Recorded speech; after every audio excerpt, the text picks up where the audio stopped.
and we have previously flown the Mirage F1 and the Mirage 3.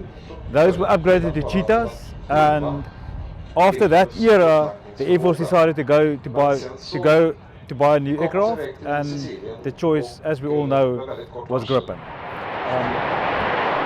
Och där drar han på och lyfter.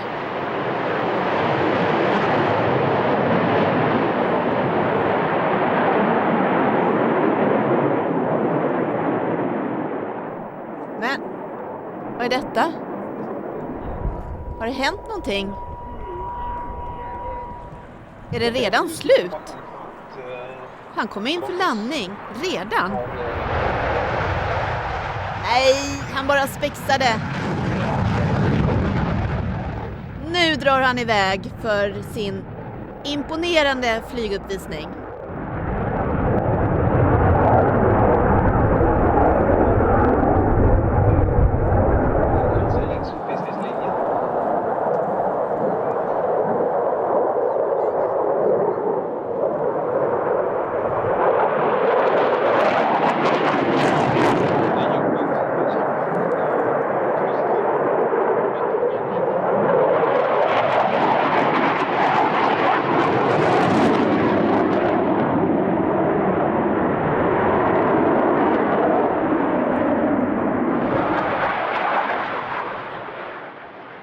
Sydafrika köpte 24 stycken Gripen-flygplan.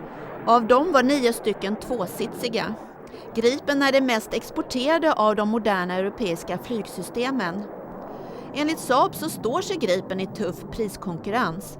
Och det plan som på 1980-talet när det togs fram fick öknamnet Dyrgripen har 30 år senare blivit något av ett reaflygplan.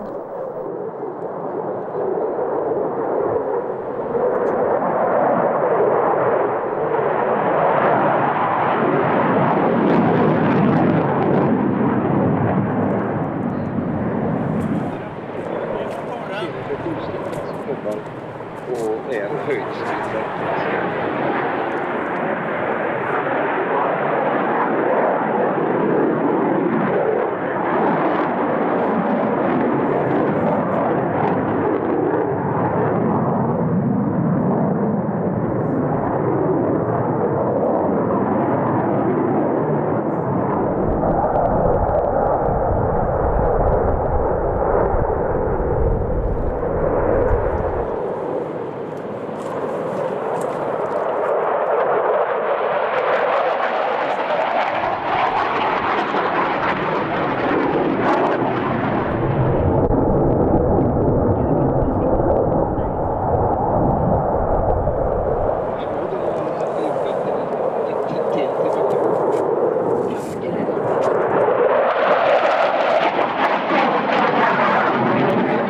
Hos en pilot så behövde han... När det gäller helikopter, precis som man har till flygplan. Ja, det har vi faktiskt. Vi har...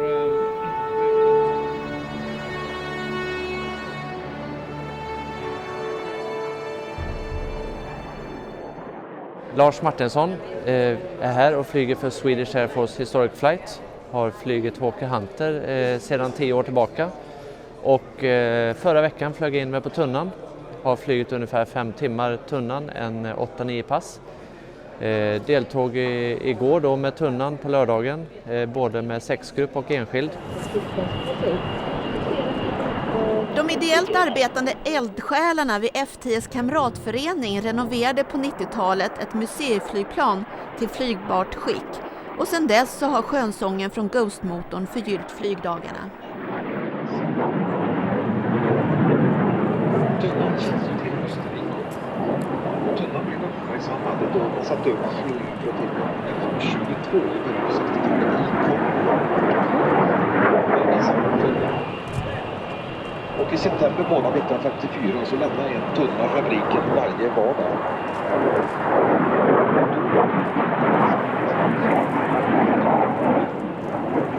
29 kronor. Ytterligare ifall det finns en förening varför heter de så? Färgen kommer av vilken division den hörde till. Första divisionen hette röd och andra blå och tredje gul.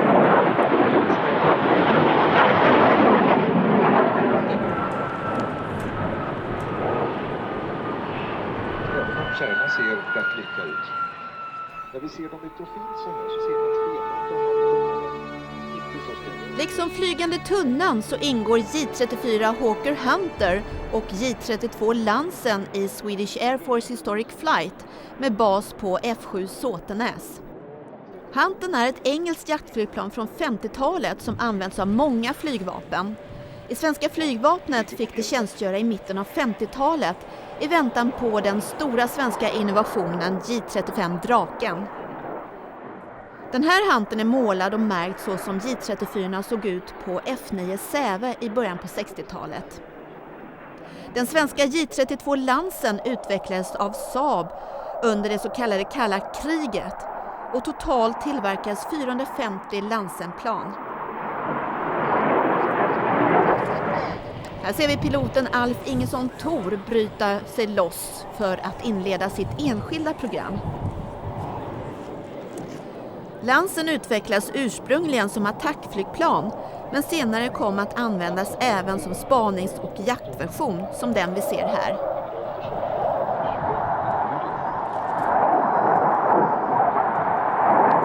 Den flygplanstypen har gjort sitt som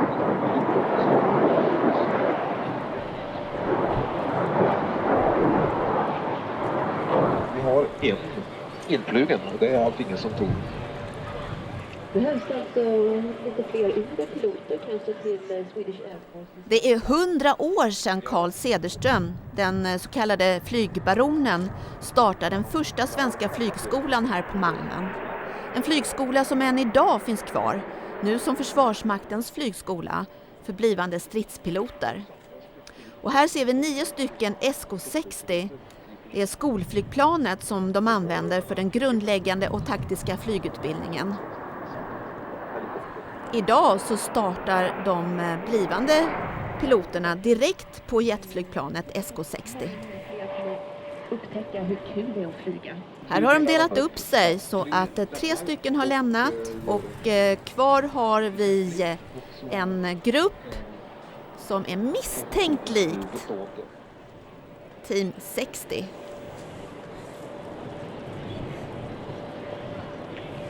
Men det är riktigt täta mål så såg man bara en vinge som stack ut och den hängde man på.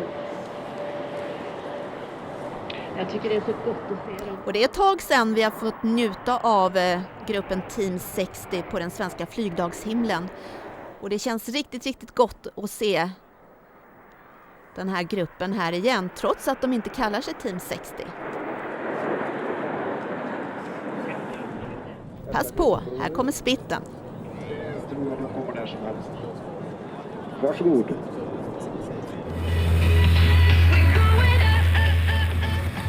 Och här är en som sitter och lyssnar på radio medan han flyger. Det är Bengt Bengan Andersson, före detta flygvapenpilot i den lilla 200 hästars dubbeldäckaren Pitts S2. Och vi får hänga med under hans aerobatic pass. Spänn fast er. Here we go!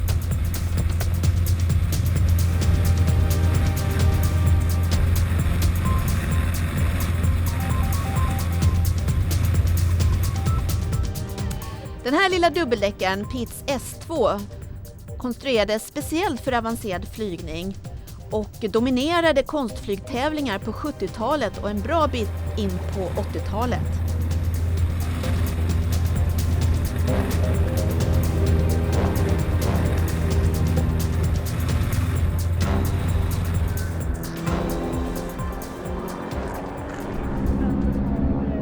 Blev ni yra? Det verkar Bengan också ha blivit. Please welcome the great and unique Swiss Air Force PC-70. Med en nästan kuslig precision i formationerna genomför schweiziska PC-7-team en imponerande uppvisning som för tankarna till schweiziska precisionsur. Och lyssna på ljudet.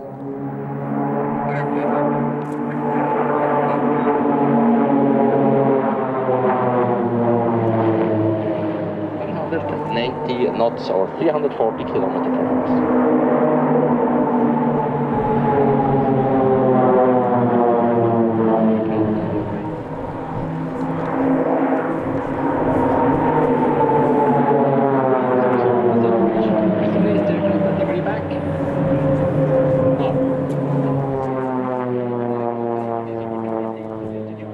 använder 9 stycken Pilatus PC-7 som är skolflygplan i schweiziska flygvapnet. Och där till skillnad från SK60 så sitter lärare och elev i tandem.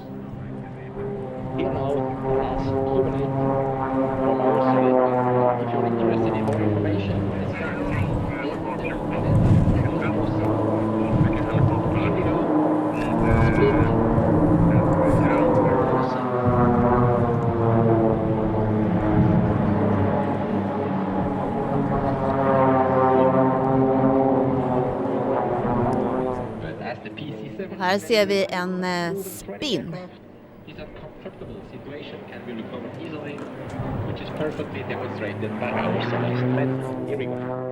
Åh, så vackert. Nästan lite overkligt.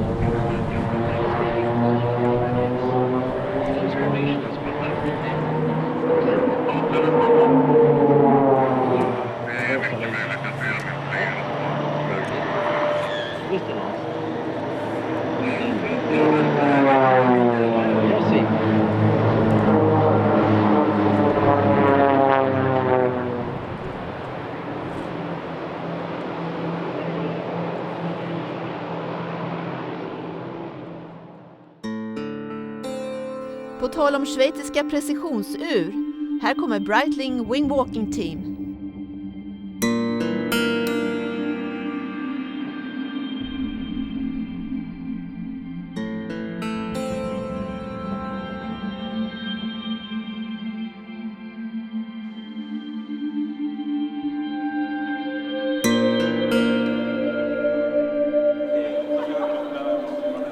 Hello, my name is David Barrell and I'm a pilot with the Breitling Wing Walking Team. Hi there, I'm Martin Carrington. I'm the wingman today with the Breitling Wing Walking Team. I've been flying for about 20 years and I've always wanted to be a wing walking pilot, so I directed my whole aviation experience towards flying with the team, and in 2006, at the end of 2006, I was fortunate enough to be offered a position. Well, I'm very lucky because I found flying very early on, so I started flying when I was 9 years old. I got a job at my local airfield, just helping out, and they taught me to fly. I got my license when I was 17, became an instructor, and then ended up specialising in vintage aircraft, so I've continued to do that until today. I think it's about one of the most exciting jobs in the air display world that anybody could do. It's also a very busy job because we do about 90 to 100 air shows a year over 10 countries all around the world, including China and the Middle East. So for me, that was a great attraction to be able to travel around the world effectively in an old biplane. The whole display, we see it as an all-round sort of family entertainment display. So, you know, the kids, mum, dad, everybody likes it. Hello, I'm Danielle from the Breitling Wing Walkers. Hello, my name's Freya from the Breitling Wing Walkers. Well, for me personally, I saw the team display at an air show quite close to where I live when I was about 6 or 7 years old, and it looked like amazing fun. So from that point, I remember saying that's what I want to do when I grow up. And so I've just been very lucky to be able to live the dream, I suppose, and I think it was similar for you, wasn't it? Yes, it was similar for me. I'm the new member of the team. I've been wanting to do it for as long as I can remember, and finally I got my chance, and I've just started. I'm really, really excited and happy that I was chosen. Men var kommer det ordet ifrån då? Ja, det var att de flög in i lador och sånt där. Allting för att syna publiken.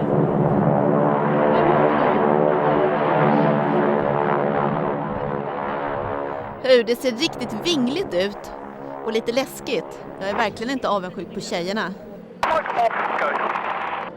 Men hur kändes det egentligen i den kraftiga vinden? Var det inte otäckt? Well, it feels cold at first, but because we're moving so much, we end up getting warm. The weather was quite windy yesterday, so it was a bit bumpy, but it's fine. You know, we've trained for those conditions, and we always fly when it's completely safe. So it was okay. Och sysslat med wingwalking i Kanada. Den andra piloten, Martin Carrick, han som var tvåa.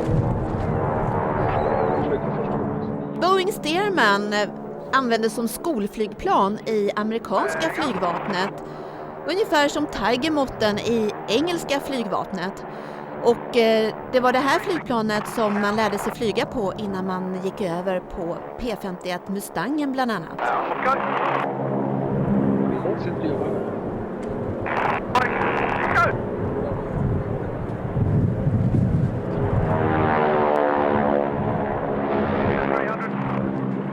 Och ni hör, de har ju radiokontakt med varandra.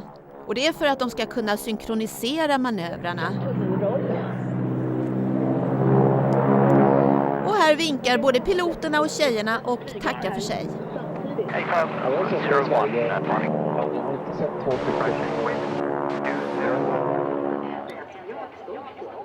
Och här kommer Peter Hedberg, Sveriges enda Draken-pilot.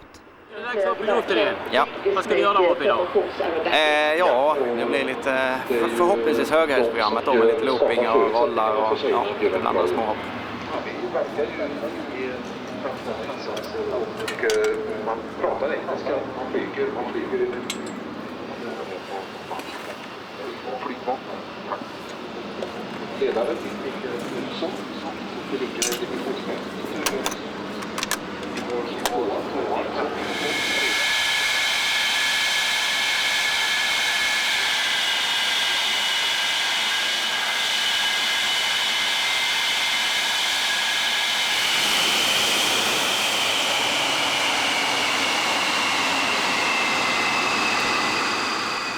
J35 Draken är en äkta svensk kalla kriget-veteran med ett speciellt utseende. Och den anses med rätta av många vara det vackraste flygplanet Saab har konstruerat.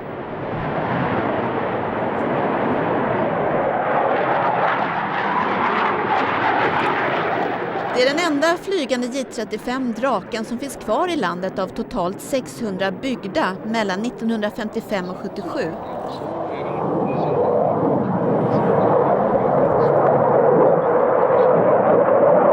Det är mycket karaktäristiskt med sin dubbla deltavinge, och anledningen till vingformen är att man vill kombinera hög- och lågfartsegenskaper. Draken har en unik förmåga att flyga långsamt samtidigt som den på hög höjd kan flyga med dubbla ljudhastigheten. Och sedan i slutet av sin karriär så kan Stopp känna på F10 N0 och faktum är att Swedish Air Force historia.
commercial pilot.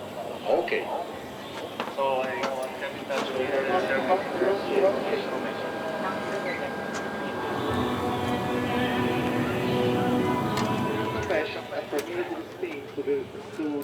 Nå Peter, Ja, det gick bra tyckte jag. hur var det där uppe i luften? Det var lite problem med molnbasen. Jag var precis på gränsen att det gick med höghöjdsprogrammet. Men ja, jag körde. Funkade. Jag hittade en liten glugg.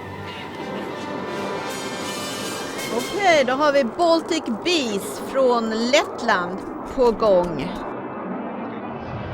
Första gången vi såg dem i Sverige var 2010 uppe i Luleå. Och sedan dess så har de varit återkommande på flygdagarna i Sverige. Det är ett ungt professionellt civilt uppvisningsjet-team som bildades 2008 och en uppstickare till Breitling Team som ju också är ett civilt jet-team och som använder samma flygplanstyp, den smäckra L-39 Albatros. Det är ett tjeckiskt tvåsitsigt militärt skolflygplan som används av ett stort antal flygvapen i de östeuropeiska länderna. Teamet består av erfarna militära piloter som också har erfarenhet av små moderna konstflygplan.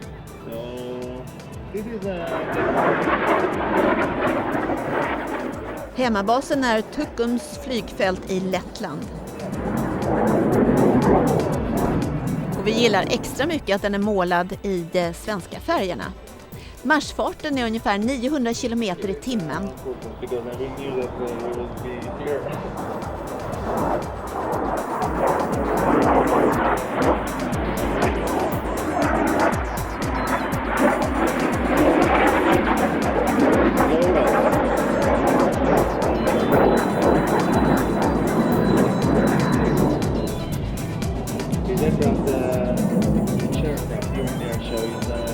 Consuming around 2,000 liters of fuel.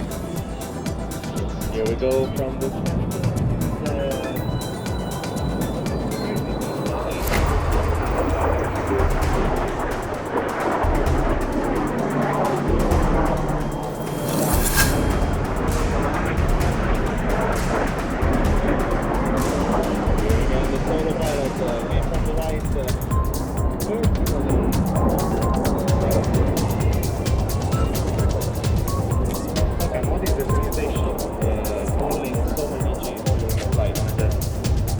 hard work, and you have to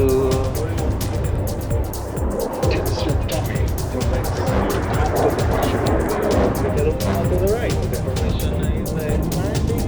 Now they are splitting, throwing hard in the side. The Baltic Bees on.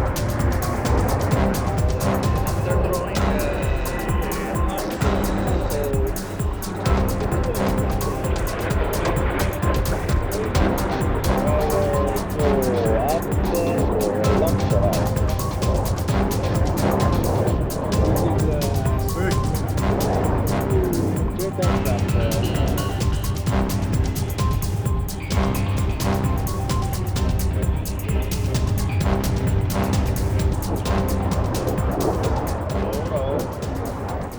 Och här kommer lite crazy flying. Oops. Det är alltså inte piloten som har tappat fattningen här, utan det är medvetet. Hur är läget? Jo, är det bra? Det är bra med mig, men hur är det med ställen? Ja, alla tider. Nu blir det Viggenflygning på. Ja, vi provar lite får vi se. Härligt. Vi tar en liten sväng. Hur känns det att flyga Viggen nu igen efter så många? Känns fantastiskt. Ja. Kul ställe. Ja, det är det verkligen. Good luck. Tack så du ha.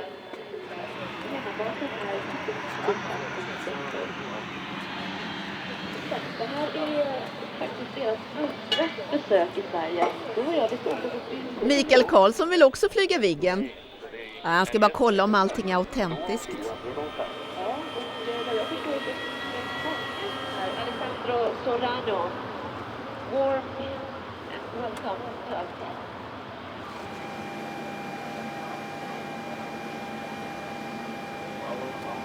Actually, the purpose of flight. Jag hittade ett hål, där var det 1400 meter. Och här står 2 stycken och gapar. Egentligen är de bara väldigt, väldigt avundsjuka. Ja, men det är liksom 1400.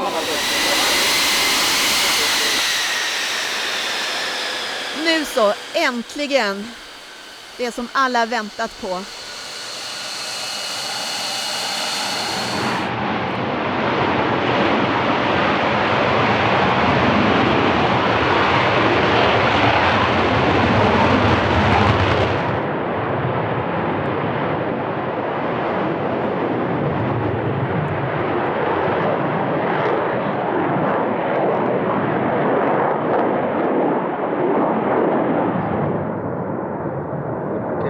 Viggen togs ur militär tjänst så sent som 2005 efter 33 år och sedan dess har välljudet från RM-8-motorn varit frånvarande på himlen.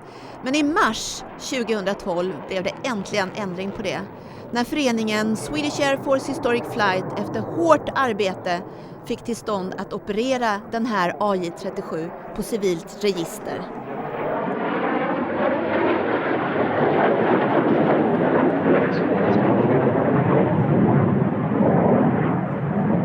Flygplanet Gustaf 52 bär det ursprungliga färgschemat som AJ-37 levererades i under början av 70-talet.